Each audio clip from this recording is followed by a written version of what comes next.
Les revendications portent donc, vous l'avez entendu, sur les salaires et sur l'emploi. En toile de fond, il y a aussi le régime des retraites. En clair, les cheminots craignent que leur départ à la retraite soit aligné sur celui des autres salariés. Il faut savoir qu'actuellement, les roulants peuvent partir à 50 ans et les sédentaires à 55 ans. Le problème, c'est qu'après la lecture du livre blanc, évoqué tout à l'heure, le livre blanc sur les retraites, on s'aperçoit qu'une réforme est pratiquement inévitable. Reportage de Maryse Manot et de Jean-Louis Boussert. Dans la journée, l'appartement est un peu vide. Sa femme travaille, sa fille est au lycée.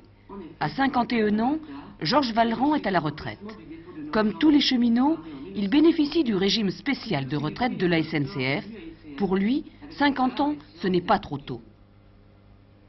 Un agent de conduite qui travaille pendant 28 ans sur une machine, je peux vous assurer que c'est très pénible.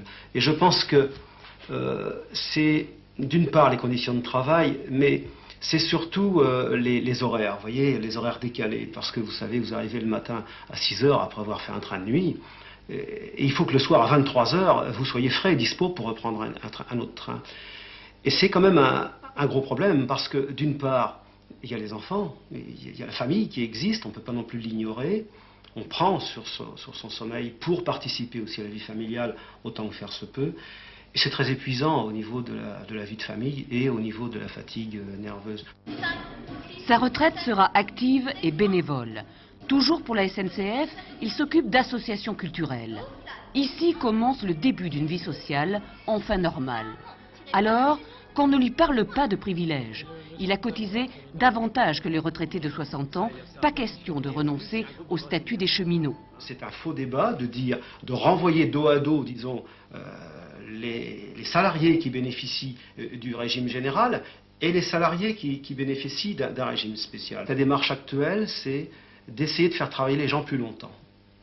Moi, je veux bien, mais on n'a pas de travail pour tout le monde puisqu'on a 3 millions de chômeurs. Alors, je ne comprends pas qu'on s'efforce de payer des chômeurs et qu'on allonge le temps de la retraite. Il me semble quand même que la logique voudrait qu'il vaut mieux payer un retraité qu'un chômeur. Enfin, c'est mon avis. L'avis de certains experts est tout autre. Mieux vaut ramener les régimes spéciaux au lot commun parce qu'ils coûtent cher. On compte 2 cheminots retraités pour un actif. Le régime général doit combler le déficit, soit 14 milliards de francs par an. Mais Georges Vallerand, lui, n'a pas la même façon de compter.